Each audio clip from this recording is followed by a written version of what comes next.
हे दोस्तों नमस्कार। एक बार फिर से स्वागत है आपके अपने यूट्यूब चैनल गुरुजी एग्जाम सेंटर पर। तो दोस्तों यहाँ पर फॉरेस्ट गार्ड की तैयारी चल रही है, जहाँ पर आपको सुबह 7:30 बजे हिंदी की क्लास और शाम को 7:30 बजे यूपीजी की क्लास होती है और रात 9:10 में आपकी क्लास होती है जो कि सामान्य अध्ययन की होती है। कि किस मध्यकालीन भारतीय शासक ने पट्टा एवं कबूलियत की प्रथा प्रारंभ की थी। यहाँ पर मध्यकालीन शासक हैं, पट्टा एवं कबूलियत की यहाँ पर व्यवस्था जो प्रारंभ किया था वो आपके कौन से शासक थे। चलिए यहाँ पर 51 का सभी लोग साथ में जवाब दीजिए और देखना है कि कितनी तैयारी आप लोगों की हो चुकी है। चलिए बिल्कुल सही है, वेरी गुड। ऑप्शन आपका यहाँ पर सी हो जाएगा, शेर शाह। ठीक है, शेर शाह ने ही पट्टा एवं कबूलियत की व्यवस्था प्रारंभ किया था। ठीक है, और यहाँ पर कह सकते हैं कि जो आपके शेर शाह सूरी हैं, तो शेर शाह सूरी से काफ़ी क्वेश्चन बन जाते हैं। जैसे इनके बचपन का नाम फरीद था, और इसके बाद एक क्वेश्चन और बन जाता है कि जो रुपए वाला जो चांदी का सिक्का प्रथम किसने चलवाया था, तो आपके शेर शाह ने ही चलवाया था। और कह सकते हैं कि कलिंजर में तोप खाने के फटने से या गोला लगने से इनकी मृत्यु हो गई थी। ठीक है, और इनकी जो कब्र है वो आपके सासाराम बिहार में है। इतने क्वेश्चन आपके सासाराम शेर शाह से पूछे जाते हैं हमेशा। ठीक है, चलिए नेक्स्ट क्वेश्चन है कि संविधान सभा ने राष्ट्रगान कब अपनाया। चलिए जवाब दीजिए कि संविधान सभा ने राष्ट्रगान कब अपनाया। और यहाँ पर 52 का ऑप्शन राइट आपका बिल्कुल सही जवाब आ रहा है। ऑप्शन आपका ए हो जाएगा 24 जनवरी 1950। याद रखिएगा, 24 जनवरी लगाइएगा, 26 जनवरी मत लगाइएगा। 24 जनवरी 1950 को राष्ट्रगान को अपनाया गया था। ठीक है, और जो मूलतः बंगला भाषा में था और गुरु रविन्द्रनाथ टैगोर द्वारा आपके लिखा गया था। ठीक है, और इसे जो गाया जाता है कितने सेकंड में, तो 52 सेकंड में गाया जाता है, याद रखिएगा। चलिए नेक्स्ट क्वेश्चन दिया है कि अंतर्राष्ट्रीय योग दिवस मनाने का प्रस्ताव प्रधानमंत्री नरेंद्र मोदी द्वारा संयुक्त राष्ट्र महासभा में रखा गया। तो यहाँ पर देख सकते हैं कि जो आपका अंतर्राष्ट्रीय योग दिवस मनाया जाता है और इसको कब मनाते हैं, तो 21 जून को मनाते हैं।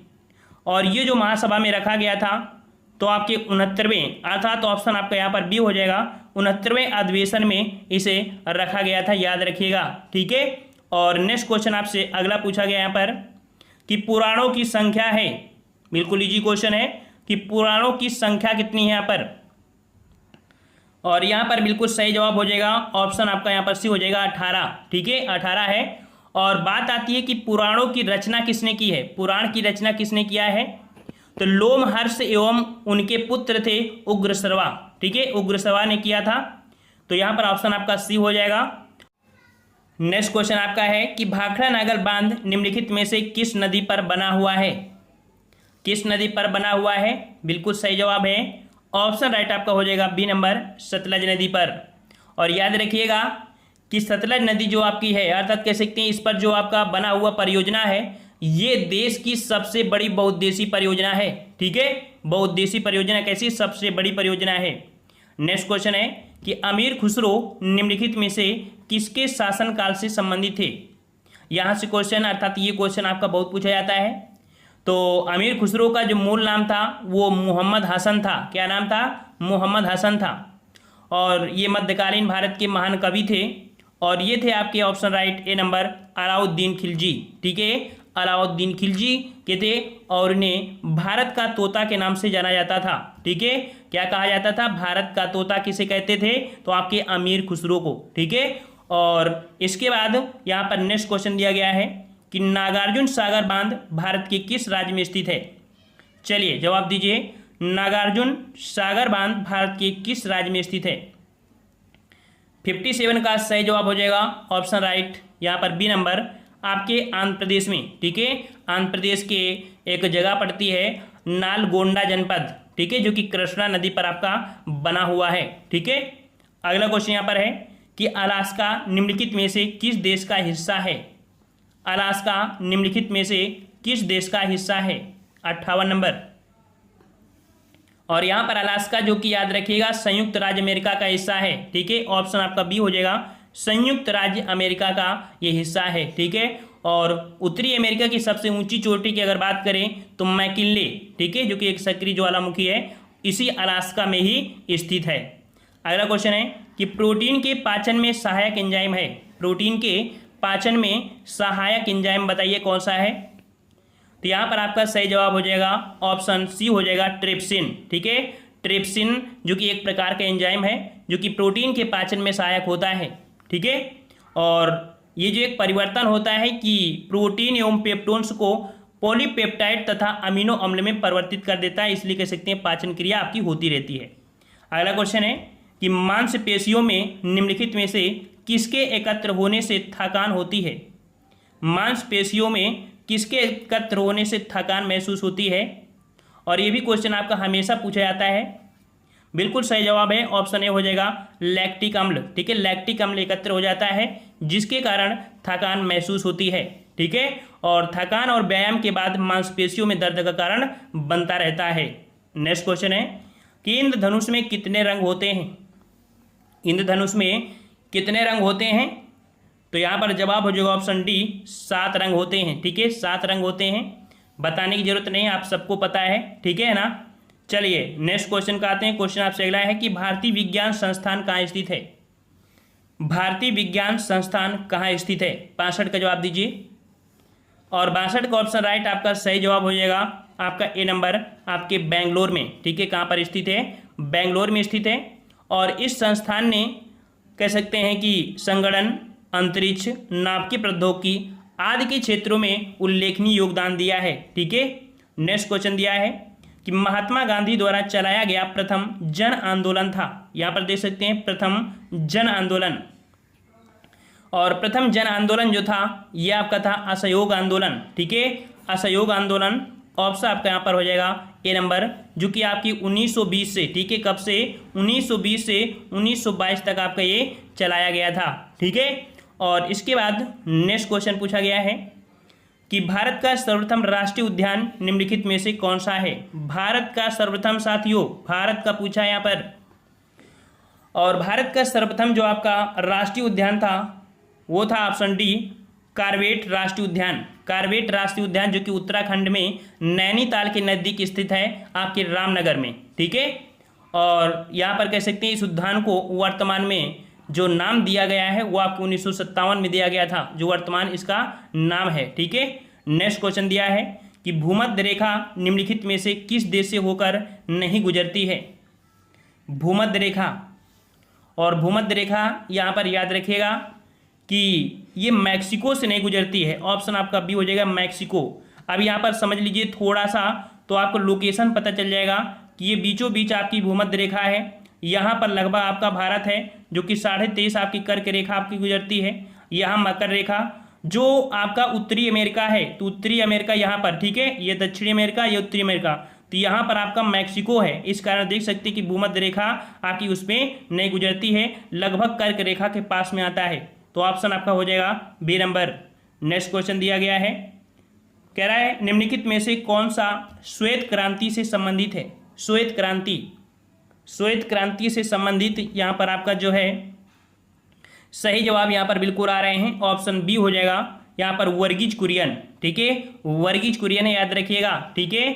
और वहीं पर अगर पूछा जाए कि हरित क्रांति के जनक, तो हरित क्रांति के जनक MS स्वामीनाथन को कहा जाता है, ठीक है। चलिए साथियों नेक्स्ट क्वेश्चन दिया गया है कि निम्नलिखित में से कौन सा सांप जहरीला नहीं है। कौन सा सांप जहरीला नहीं होता है। चलिए साथियों फटाफट आंसर देते चलिए, अच्छी तैयारी है, इससे पता चल रहा है कि आप लोगों की तैयारी काफ़ी अच्छी हो चुकी है। चलिए यहाँ पर आपका दिया गया है कि कौन सा सांप जहरीला नहीं होता है, तो याद रखिएगा ये आपका अजगर, अजगर या आपका जहरीला सांप नहीं होता है, ठीक है। और यहीं पर नेक्स्ट क्वेश्चन कि संयुक्त राष्ट्र संघ में हिंदी में भाषण देने वाले निम्न में से पहले व्यक्ति कौन रहे। तो हिंदी में भाषण देने वाले ये पहले व्यक्ति जो थे ये थे आपके अटल बिहारी वाजपेयी। ऑप्शन आपका सी हो जाएगा अटल बिहारी वाजपेयी, ठीक है, सी नंबर आपका सही हो जाएगा, ठीक है। और नेक्स्ट क्वेश्चन को आते हैं। क्वेश्चन दिया है कि सर्वप्रथम लोक निर्माण विभाग की स्थापना की। सर्वप्रथम लोक निर्माण विभाग की जो स्थापना किया था वो आपकी किसने किया था। तो 69 का ऑप्शन राइट आपका जवाब हो जाएगा ऑप्शन सी फिरोज शाह तुगलक ने।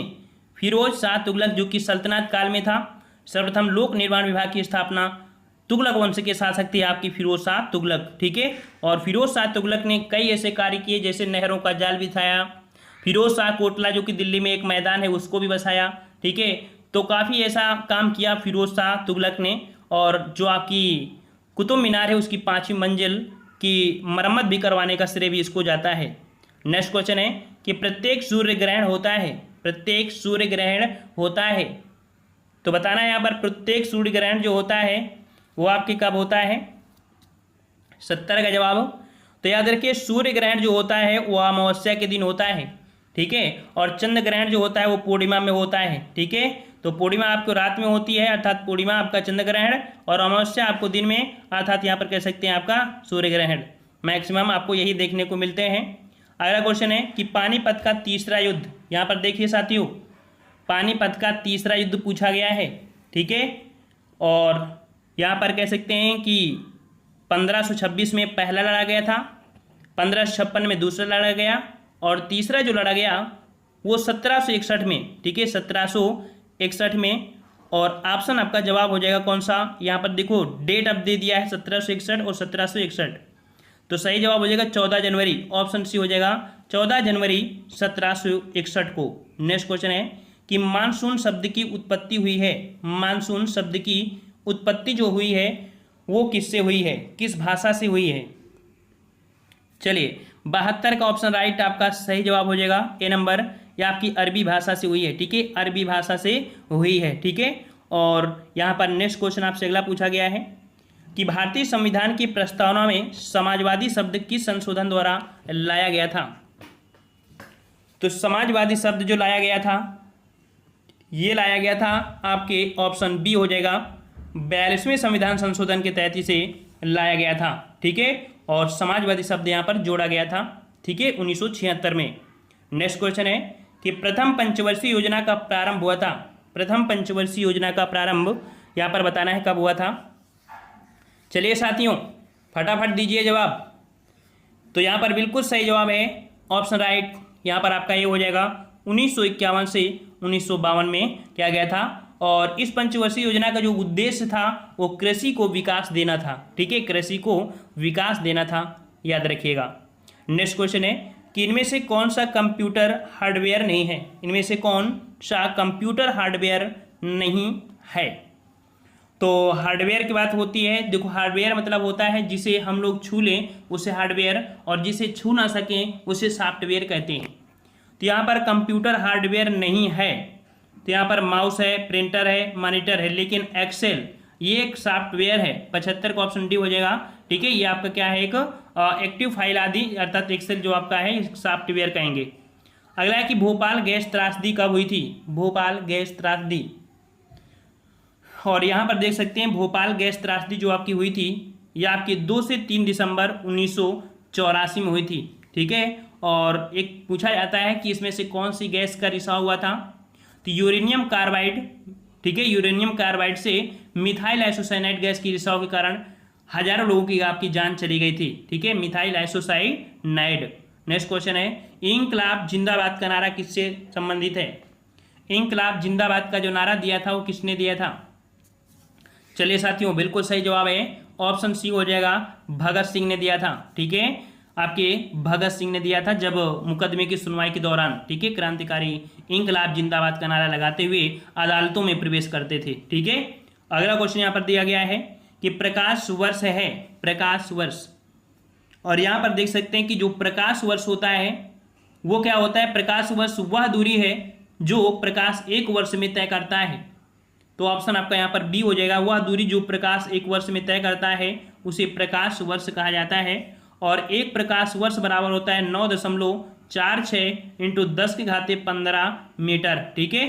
अगला क्वेश्चन दिया गया है कि किस नदी को राष्ट्रीय नदी घोषित किया गया है, किस नदी को राष्ट्रीय नदी घोषित किया गया है साथियों। तो यहाँ पर याद रखिएगा जो आपकी गंगा नदी है, गंगा नदी है इसे राष्ट्रीय नदी घोषित किया गया है। और कुल मिला के देखा जाए तो भारत में जो गंगा है और बांग्लादेश में दोनों को मिलाकर ये 2525 किलोमीटर लंबी आपकी है, ठीक है। और इसके बाद चलते हैं नेक्स्ट क्वेश्चन की ओर कि चित्तौड़ का कीर्ति स्तंभ किसने बनवाया था? चित्तौड़ का कीर्ति स्तंभ किसने बनवाया था? चलिए साथियों, जवाब दीजिए 80 नंबर। और बिल्कुल सही जवाब है ऑप्शन बी हो जाएगा, राणा कुंभा ने। ठीक है, राणा कुंभा ने यहाँ पर 1448 ईस्वी में करवाया था। ठीक है, और नेक्स्ट क्वेश्चन दिया गया है कि भारत में प्रथम सूती कपड़े का कारखाना कहाँ स्थापित हुआ था? भारत में प्रथम सूती कपड़े का कारखाना कहाँ स्थापित हुआ? 81 का जवाब यहाँ पर हो जाएगा बी नंबर, मुंबई में। ठीक है, कहाँ पर? मुंबई में हुआ था। और सूती वस्त्र उद्योग देखा जाए तो देश का सबसे प्राचीन एवं बड़ा उद्योग है। और सूती वस्त्र की पहली आधुनिक मिल देखा जाए तो 1818 में बंगाल के कोट ग्लोस्टर में स्थापित हुई थी, लेकिन असफल हो गई थी। फिर इसके बाद जो सफल कारखाना आपका लगा था वो 1854 में बंबई में। तो इस कारण से हमेशा जवाब लगाते हैं बंबई में। ठीक है, नेक्स्ट क्वेश्चन कि सौर मंडल में सबसे बड़ा उपग्रह कौन सा है? सौर मंडल का सबसे बड़ा उपग्रह, तो यहाँ पर सबसे बड़ा उपग्रह आपका कौन है? यहाँ पर उपग्रह पूछा है। और याद रखिए उपग्रह जो आपका है वो गैनीमेड है। ठीक है, गैनीमेड है। यह आपके बृहस्पति का सबसे बड़ा आपका उपग्रह है। तो इससे याद रहेगा कि बृहस्पति भी सबसे बड़ा है और गैनीमेड भी आपका इसका सबसे बड़ा है। ठीक है, चलिए अगला है कि जापान की संसद को क्या कहा जाता है? जापान की संसद को क्या कहा जाता है? 83 का जवाब यहाँ पर आपका बिल्कुल सही जवाब बी नंबर हो जाएगा, डाइट। जापान की संसद को डाइट के नाम से जाना जाता है। नेक्स्ट क्वेश्चन है कि बांग्लादेश की मुद्रा है, बांग्लादेश की मुद्रा। और बांग्लादेश की मुद्रा यहाँ पर जो जवाब हो जाएगा टका। ठीक है, क्या हो जाएगा? टका हो जाएगा। ए नंबर आपको हो जाएगा टका। ठीक है, वहीं पर अगर लीरा की बात करें, लीरा, तो लीरा आपकी तुर्की, इटली, ठीक है, तो इटली वाला पूछ लेता है तो आपका इटली में आपकी कह सकते हैं लीरा आपकी चलती है। और रुपया तो आपको पता है भारत, नेपाल, पाकिस्तान, श्रीलंका, इंडोनेशिया, मालदीव, मॉरिशस, यहाँ पर आपका रुपया ही चलता है। और दिनार की बात करें जो काफ़ी महंगा होता है, यह आपके इराक, बहरीन, कुवैत, अल्जीरिया, ठीक है, यहाँ पर चलता है। अगला है मोनालिसा। क्या है मोनालिसा? आपने नाम सुना होगा। और मोनालिसा लियोनार्दो दा विंसी के द्वारा कुल एक विश्व प्रसिद्ध आपका चित्र बनाया गया था। तो ये जो आपका है एक चित्र है। ठीक है, अगला क्वेश्चन है कि मगध के कौन से शासक बुद्ध के समकालीन थे? मगध के कौन से शासक बुद्ध के समकालीन थे? चलिए साथियों, बिल्कुल जवाब बिल्कुल सही आ रहा है। 86 का ऑप्शन आपका यहाँ पर सी हो जाएगा कि मगध के कौन से शासक बुद्ध के समकालीन? तो आपके बिंबसार। ठीक है, बिंबसार जो थे ये बुद्ध के समकालीन थे। अगला क्वेश्चन है कि नीली क्रांति का संबंध किससे है? नीली क्रांति का संबंध किससे है? नीली क्रांति का संबंध याद रखिएगा मत्स्य उत्पादन से है। ऑप्शन आपका बी हो जाएगा, मत्स्य उत्पादन। ठीक है, और अगर पूछे कि श्वेत क्रांति, तो श्वेत क्रांति आपका होता है दूध उत्पादन से। अगर पीली क्रांति पूछे तो पीली क्रांति होता है तिलहन उत्पादन से। और अगर खाद्यान्न उत्पादन पूछे तो ये होता है हरित क्रांति। समझ में आ गया चारों? चलिए अगला है कि बौद्ध धर्म के अंतिम महान राजकीय संरक्षक कौन थे? बौद्ध धर्म के अंतिम महान राजकीय संरक्षक कौन थे? और ये राजकीय संरक्षक थे आपके, कह सकते हैं कि बौद्ध धर्म के अंतिम महान राजकीय संरक्षक, तो बौद्ध को जो संरक्षण वो बंगाल और बिहार के पालों ने दिया था। ऑप्शन आपका ए सही हो जाएगा। ठीक है, और अगला क्वेश्चन है कि हड़प्पा किस नदी के किनारे पर स्थित है?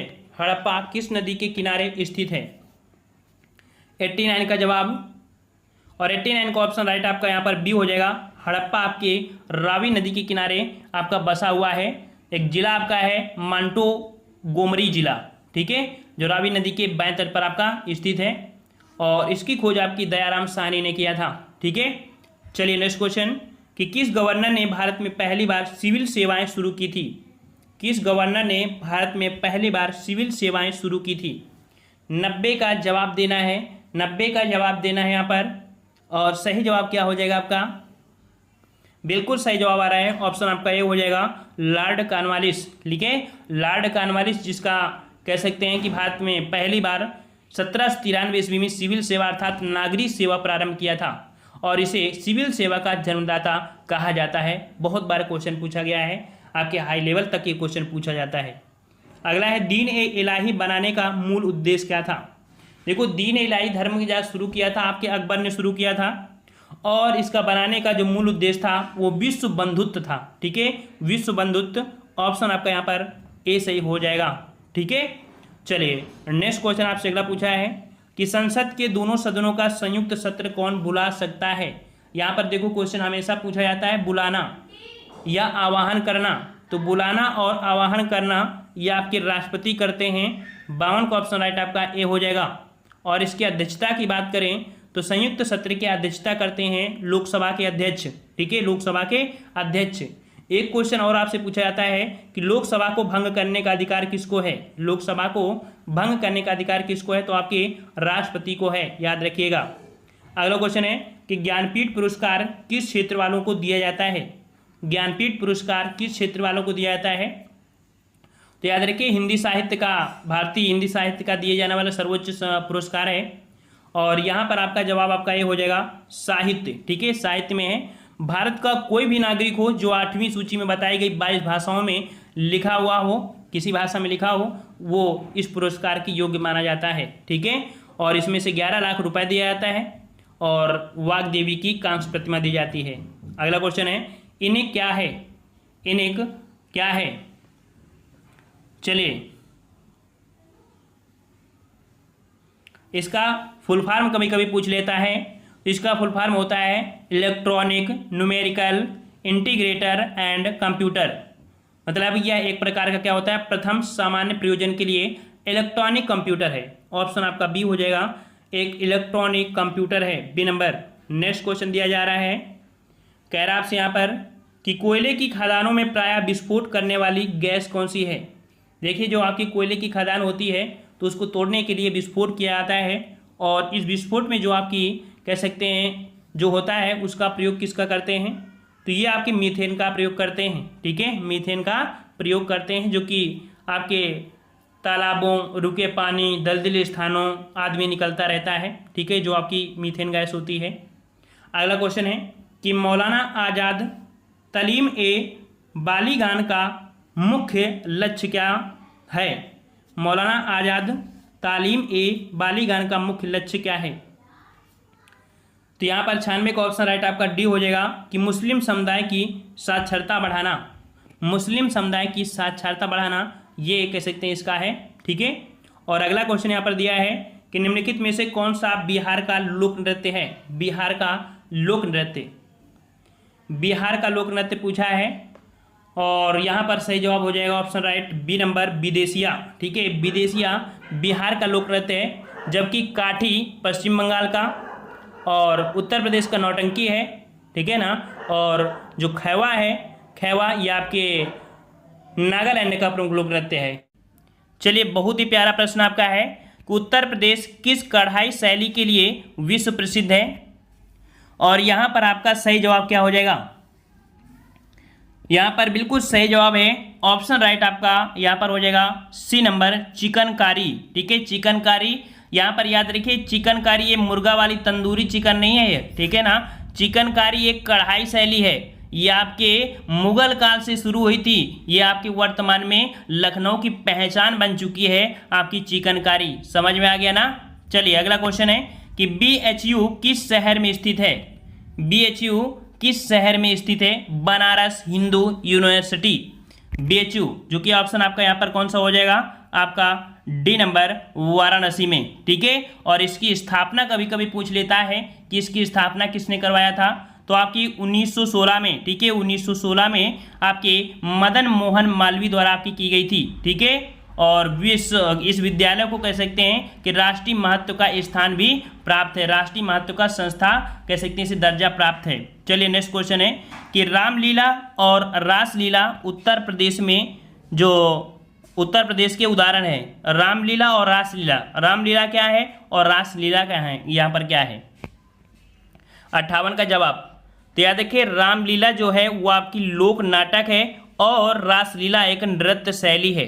58 का ऑप्शन आपका यहाँ पर बी भरा जाएगा, बी नंबर। अगला क्वेश्चन यहाँ पर है कि जनसंख्या के मामले में उत्तर प्रदेश भारत के राज्यों में किस पायदान स्थान पर है। देख सकते हैं उत्तर प्रदेश, जो कि यहाँ पर सही जवाब आ रहे हैं, ऑप्शन आपका यहाँ पर डी हो जाएगा, आपके पहले स्थान पर है। ठीक है, पहले स्थान पर आपका उत्तर प्रदेश, फिर महाराष्ट्र, फिर बिहार, फिर पश्चिम बंगाल, फिर आपका आंध्र प्रदेश। ठीक है, चलिए नेक्स्ट क्वेश्चन दिया गया है कि मुरादाबाद किसके लिए प्रसिद्ध है। मुरादाबाद किसके लिए प्रसिद्ध है। यहाँ पर हर प्रकार की जीके आपको होगी और यहाँ पर मुरादाबाद बिल्कुल सही है और यहाँ पर मुरादाबाद के लोग पढ़ते भी हैं। और 60 का जवाब यहाँ पर आपका हो जाएगा ऑप्शन ए, आपकी धातु की कलाकृतियों के लिए 60 का ऑप्शन आपका ए सही हो जाएगा। ठीक है, और ये पीतल हस्तशिल्प के निर्यात के लिए भी आपका प्रसिद्ध है। ठीक है, रामगंगा नदी के तट पर आपका स्थित मुरादाबाद पीतल पर की गई हस्तशिल्प के लिए पूरे विश्व में प्रसिद्ध आपका है। ठीक है, अगला क्वेश्चन यहाँ पर है कि उत्तर प्रदेश में एकमात्र तेल रिफाइनरी कहाँ स्थित है। उत्तर प्रदेश में एकमात्र तेल रिफाइनरी कहाँ स्थित है। चलिए 61 का जवाब देना यहाँ पर आ रहे हैं और 61 का ऑप्शन यहाँ पर जवाब हो जाएगा, ये आपके है मथुरा में। ठीक है, ऑप्शन आपका हो जाएगा कौन सा, आपका 61 का बी हो जाएगा, आपके मथुरा में स्थित है और यह इंडियन ऑयल कॉरपोरेशन द्वारा आपकी संचालित होता है। ठीक है, अगला क्वेश्चन यहाँ पर दिया गया है कि निम्नलिखित में से कौन सा विश्वविद्यालय 1917 में सेंट्रल हिंदू कॉलेज के साथ अपने प्रथम घटक कॉलेज के रूप में शुरू किया गया था। 1917 में, और ये जो आपका शुरू किया गया था ऑप्शन डी हो जाएगा, बनारस हिंदू विश्वविद्यालय। ठीक है, हमने बताया कि इसकी स्थापना 1916 में आपकी हुई गई थी। ठीक है, और सेंट्रल हिंदू कॉलेज के साथ ही अपने प्रथम घटक के रूप में 1917 से आपका शुरू कर दिया गया था। ठीक है ना, और यहाँ पर नेक्स्ट क्वेश्चन का आते हैं। क्वेश्चन आपसे अगला पूछा गया है कि उत्तर प्रदेश में किस धर्म के अनुयायी सबसे कम है। उत्तर प्रदेश में सबसे कम अनुयायी कौन से आपके हैं। तो यहाँ पर आपका जवाब सही हो जाएगा ऑप्शन सी, पारसी धर्म के। ठीक है, पारसी धर्म के हैं। देखो सबसे ज़्यादा हिंदू हैं, फिर मुस्लिम, फिर सिख, फिर ईसाई, फिर जैन, फिर बौद्ध, फिर आपके पारसी। अगला क्वेश्चन यहाँ पर है कि निम्नलिखित में से कौन सी भाषा उत्तर प्रदेश में सबसे कम लोगों द्वारा बोली जाती है। सबसे कम लोगों द्वारा बोली जाती है यहाँ पर, तो जवाब यहाँ पर आपका ए हो जाएगा, आपका संस्कृत। ठीक है, संस्कृत। देखो सबसे ज़्यादा आपकी हिंदी, फिर भोजपुरी, फिर उर्दू, फिर आपकी संस्कृत। ठीक है, अगला क्वेश्चन यहाँ पर दिया गया है कि निम्नलिखित में से कौन सी फसल उत्तर प्रदेश में आमतौर पर व्यापक रूप से उगाई नहीं जाती है। साथियों यहाँ पर नहीं शब्द है, जो पता लग आप लोग उत्तर प्रदेश नाम सुने और इसके बाद गेहूं में लगा दिया, यहाँ पर दिया है नहीं, है ना। तो 65 का जवाब यहाँ पर आपका हो जाएगा डी नंबर, कपास। ठीक है, कपास ये व्यापक रूप से उगाई नहीं जाती है और ऐसा नहीं है कि बिल्कुल उगाई ही ना जाए, उगाई जाती है लेकिन व्यापक रूप दे दिया गया है। और मुख्य रूप से कपास कहाँ उगाया जाता है, तो आपके गुजरात, महाराष्ट्र। ठीक है, और इसी के लिए कह सकते हैं मिट्टी उपयुक्त भी होती है, जो महाराष्ट्र है, काली मिट्टी। ठीक है, अगला क्वेश्चन है कि निम्नलिखित में से किस नेता को नेताजी कहा जाता था। नेताजी, जो कि सबको आना चाहिए जवाब। और 66 का ऑप्शन राइट आपका यहाँ पर बी हो जाएगा, सुभाष चंद्र बोस को। ठीक है, सुभाष चंद्र बोस को नेताजी। और वहीं पर अगर पूछा जाए मोहम्मद अली जिन्ना को, मोहम्मद अली जिन्ना को बोला जाता था कायदे आजम। क्या बोलते थे, कायदे आजम। और महात्मा गांधी को तो आपको पता है राष्ट्रपिता के नाम से जानते थे, है ना। और इसके बाद नेक्स्ट क्वेश्चन का आते हैं। क्वेश्चन आपसे अगला पूछा गया है कि निम्नलिखित में से कौन एक भारतीय राष्ट्रीय आंदोलन में क्रांतिकारी नेता नहीं थे। भारतीय राष्ट्रीय आंदोलन में क्रांतिकारी नेता नहीं थे। तो देखिए चंद्रशेखर आजाद, सूर्यसेन और भगत सिंह, लेकिन गोपाल कृष्ण गोखले, ठीक है, गोपाल कृष्ण गोखले ये महात्मा गांधी के राजनीतिक गुरु थे और वो क्रांतिकारी नेता नहीं थे। ठीक है, अगला क्वेश्चन है कि जलालुद्दीन मोहम्मद किस नाम से प्रसिद्ध हैं। जलालुद्दीन मोहम्मद किस नाम से प्रसिद्ध हैं। यहाँ पर 68 का जवाब क्या होगा, 68 का ऑप्शन राइट आपका यहाँ पर बिल्कुल सही जवाब है, ऑप्शन बी हो जाएगा, अकबर। ठीक है, कौन, तो जो अकबर हैं इनको जलालुद्दीन मोहम्मद के नाम से जाना जाता था और इनका जन्म हुआ था 16 अक्टूबर 1542 को हुआ था।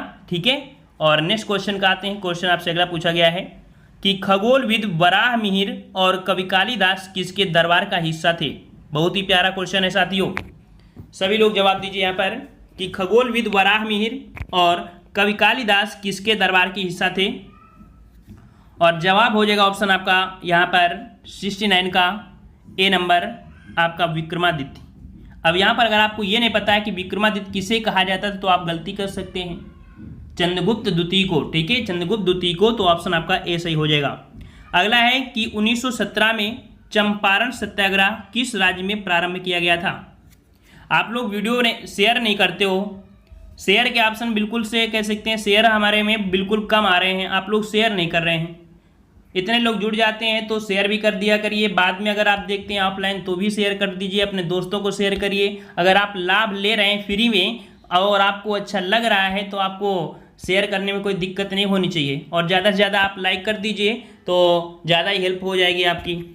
तो यहाँ पर सही जवाब क्या हो जाएगा, 70 का ऑप्शन सी हो जाएगा, बिहार, ठीक है, बिहार ऑप्शन आपका सी सही हो जाएगा, याद रखिएगा, ठीक है।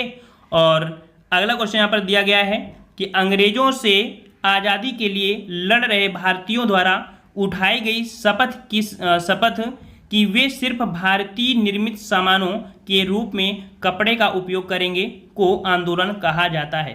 यहाँ पर आपने एक आंदोलन का नाम सुना था जिसमें से कहा गया था कि भारतीय लोग जो कपड़े पहनेंगे सिर्फ निर्मित, खुद से निर्मित ही पहनेंगे।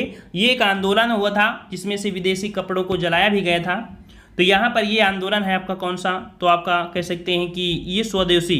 यहाँ पर जवाब आपका क्या हो जाएगा, 71 का आपका सी हो जाएगा। याद रखिएगा कि जो 7 अगस्त 1905 ईस्वी को बंगाल विभाजन के विरोध में कलकत्ता के टाउन हॉल में स्वदेशी आंदोलन की घोषणा हुई थी, ठीक है, स्वदेशी आंदोलन की घोषणा हुई थी। और इस आंदोलन में विदेशी सामान, कपड़े, स्कूल, इन सब का बहिष्कार किया गया था, ठीक है। अगला क्वेश्चन यहाँ पर है कि सिपाही विद्रोह किस वर्ष हुआ था। सिपाही विद्रोह किस वर्ष हुआ था, चलिए जवाब दीजिए। यहाँ पर सही जवाब हो जाएगा ऑप्शन राइट, सिपाही विद्रोह बोला जाता है आपके 1857 को, ठीक है, 1857 के विद्रोह को सिपाही विद्रोह के नाम से जाना जाता है, ठीक है। और नेक्स्ट क्वेश्चन को आते हैं। क्वेश्चन आपसे अगला पूछा गया है कि विश्व में सबसे बड़ा गर्म रेगिस्तान कौन सा है। विश्व में सबसे बड़ा गर्म रेगिस्तान, चलिए साथियों जवाब दीजिए। इतनी क्लास लेते हैं फिर भी हमारे अंदर इतनी एनर्जी रहती है, और आप लोग कमेंट भी फास्ट करते रहिए, ठीक है, लाइक भी करते रहिए, हमें एनर्जी और मिलती रहेगी। तो यहाँ पर रेगिस्तान 73 का जवाब यहाँ पर आपका बी हो जाएगा, आपका सहारा रेगिस्तान, ठीक है, सहारा रेगिस्तान है और ये विश्व का विशाल गर्म रेगिस्तान है, ठीक है। और सहारा रेगिस्तान जो है कि बहुत दूर तक विस्तार है इसका, ठीक है, अल्जीरिया, चाड, लीबिया, माली और नाइजीर, सूडान, ढेरों जगह आपकी यहाँ पर है, ठीक है। और अगर भारत की बात कर दे तो भारत में आपका कौन है, थार, ठीक है, भारत में कौन सा है, थार। वहीं पर गोबी मरुस्थल जो आपका है ये चीन और मंगोलिया में है, ठीक है, चीन और मंगोलिया में। और मोजावे जो आपका पड़ता है ये दक्षिण कैलिफोर्निया में स्थित आपका रेगिस्तान है, ठीक है। इस प्रकार से चारों रेगिस्तान की लोकेशन आपको पता चल गई। और अगला क्वेश्चन है, दर्रा तिब्बत के साथ सिक्किम राज्य को जोड़ने वाली भारत चीन सीमा पर स्थित है। ऐसा कौन सा दर्रा है जो तिब्बत के साथ सिक्किम राज्य को जोड़ने वाली भारत चीन सीमा पर स्थित है। और हमने आपको बताया भी था इस प्रश्न को कई बार। यहाँ पर नाथुला दर्रा ऑप्शन आपका बी हो जाएगा, नाथुला दर्रा है, ठीक है ना। और नेक्स्ट क्वेश्चन क्या आते हैं कि भारत के किस राज्य में सबसे ज़्यादा बांध हैं। यहाँ पर जवाब पूछा गया है कि बांध जो आपके सबसे ज़्यादा कहाँ पर है, 75 नंबर। और यहाँ पर जवाब आपका सही हो जाएगा ऑप्शन राइट आपका डी, महाराष्ट्र, ठीक है। महाराष्ट्र में 1800 से ज़्यादा आपके बांध हैं, जो कि देखा जाए भारत के अन्य राज्यों की तुलना में बहुत ही ज़्यादा हैं, ठीक है ना।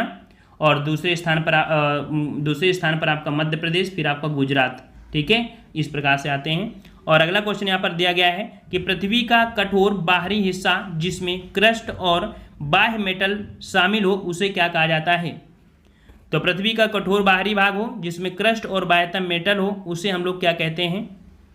तो यहाँ पर आपका 76 का जवाब क्या हो जाएगा, 76 का जवाब हो जाएगा ऑप्शन बी, उसे स्थल मंडल कहते हैं, ठीक है, स्थल मंडल कहते हैं, बी हो जाएगा। अगला है, काराकोरम पर्वत श्रृंखला में सबसे ऊंची चोटी कौन सी है। काराकोरम पर्वत श्रृंखला में सबसे ऊंची चोटी आपकी कौन सी है, 77 का जवाब देना है। और काराकोरम श्रेणी यहाँ पर देखिए जो आपका कह सकते हैं हिमालय पर्वत है, तो हिमालय पर्वत में आपने इस प्रकार देखा होगा। तो यहाँ पर ये जो आपकी जगह होती है यही आपकी श्रृंखला है, आपकी काराकोरम पर्वत श्रृंखला। और यहीं पर एक आपकी है चोटी जो आपकी K2 है, ठीक है, K2 है, ये आपकी ऑप्शन आपका यहाँ पर हो जाएगा 77 का, आपका कौन सा, आपका बी नंबर हो जाएगा, ठीक है।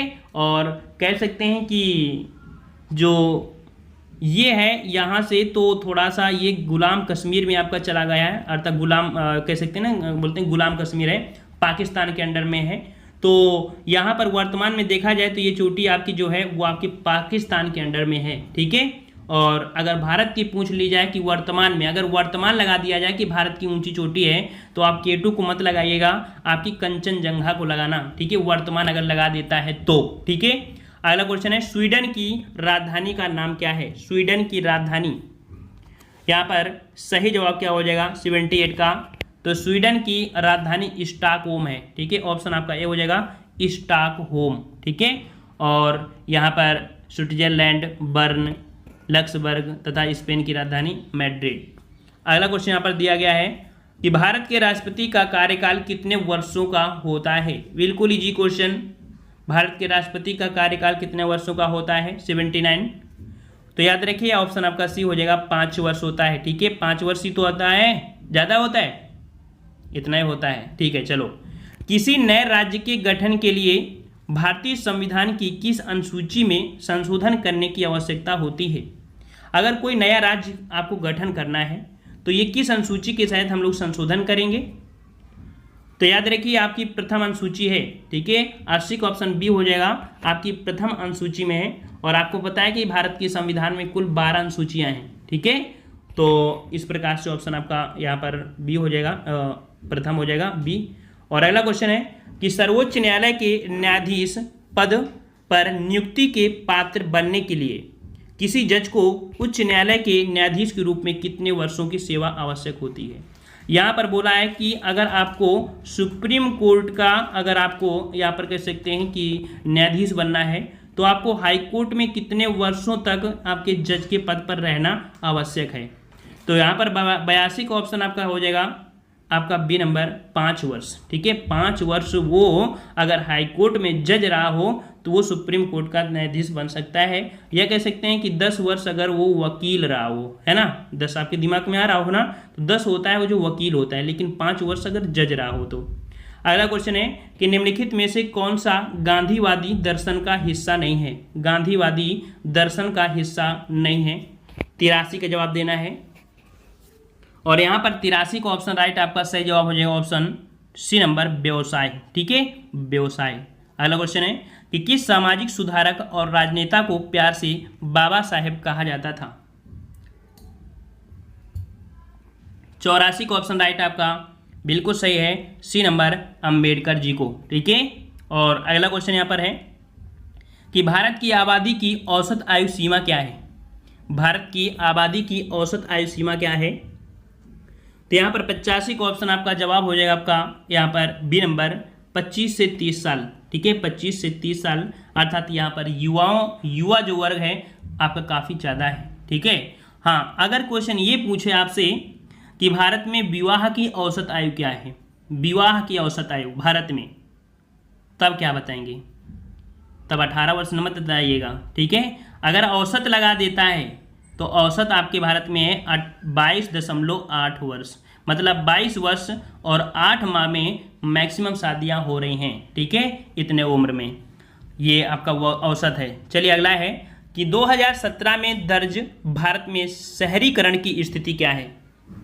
यहाँ पर 2017 में जो शहरीकरण की स्थिति आपकी थी, तो इतना परसेंटेज जो इसका था वो था आपका 30 से आपका 35%। अगला क्वेश्चन है कि किस वर्ष भारत में बैंकों का राष्ट्रीयकरण किया गया था? किस वर्ष भारत में बैंकों का राष्ट्रीयकरण किया गया था? चलिए यहाँ पर जवाब देना है। तो यहाँ पर आपका सही जवाब क्या हो जाएगा? 87 का ऑप्शन राइट आपका हो जाएगा आपका डी नंबर, 1969 में किया गया था, ठीक है। इसमें से 14 व्यापारिक बैंकों का राष्ट्रीयकरण किया गया था, ठीक है। और अगला क्वेश्चन यहाँ पर दिया गया है कि राष्ट्रीय कृषि बाजार अर्थात NAM क्या है? राष्ट्रीय कृषि बाजार क्या है? 95 का जवाब। और यहाँ पर 95 का ऑप्शन राइट आपका सही जवाब क्या हो जाएगा? तो ऑप्शन राइट यहाँ पर आपका हो जाएगा सी नंबर कि कृषि उपज के लिए राष्ट्रीय ई व्यापार मंच, ठीक है, आपका ऑप्शन सी सही हो जाएगा। अगला क्वेश्चन दिया गया है कि भारत द्वारा निर्यात की जाने वाली शीर्ष 5 वस्तुओं में से कौन से 2 कृषि उत्पाद हैं। तो यहाँ पर 5 वस्तुएं ऐसी जिनमें निर्यात होता है, इसमें से 2 आपकी कृषि उत्पाद हैं जिनका निर्यात किया जाता है। तो यह आपका चावल और चीनी, ठीक है, चावल और चीनी। अगला क्वेश्चन है कि भारत की जनसंख्या का कितना प्रतिशत रोजगार के लिए कृषि क्षेत्र पर निर्भर है। रोजगार के लिए कृषि क्षेत्र पर निर्भर है। तो यहाँ पर आपका 97 का ऑप्शन आपका ए हो जाएगा, आपका 45 से आपके 55%, ठीक है। भारत की जनसंख्या के 45 से 55% जो कृषि के क्षेत्र पर आपका निर्भर है, जबकि देखा जाए तो जीडीपी में इसका योगदान सिर्फ 15% ही है, ठीक है।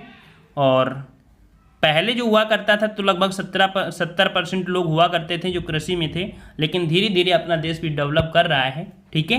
अगला क्वेश्चन यहाँ पर दिया है कि सर्दियों में उगाए जाने वाली फसलें जिनकी बसंत में कटाई की जाती है कहलाती हैं।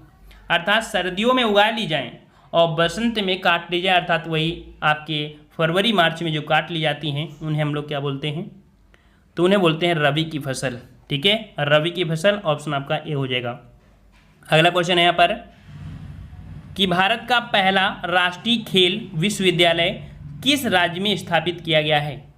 भारत का पहला राष्ट्रीय खेल विश्वविद्यालय किस राज्य में स्थापित किया गया है। 100 नंबर और 100 को ऑप्शन राइट आपका यहाँ पर जवाब हो जाएगा ऑप्शन डी, आपके मणिपुर में। याद रखिएगा मणिपुर में ये 2018 में किया गया था, ठीक है। अगला क्वेश्चन यहाँ पर है कि कैंसर के ट्यूमर के उपचार के लिए किस रेडियो आइसोटोप का प्रयोग किया जाता है। किस रेडियो आइसोटोप अर्थात समस्थानिक का प्रयोग किया जाता है कैंसर के ट्यूमर के लिए। तो यहाँ पर 101 का ऑप्शन आपका हो जाएगा आपका ए नंबर, कोबाल्ट 60, ठीक है। कोबाल्ट 60 एक रेडियो समस्थानिक है जिसको कैंसर के इलाज के लिए प्रयोग किया जाता है।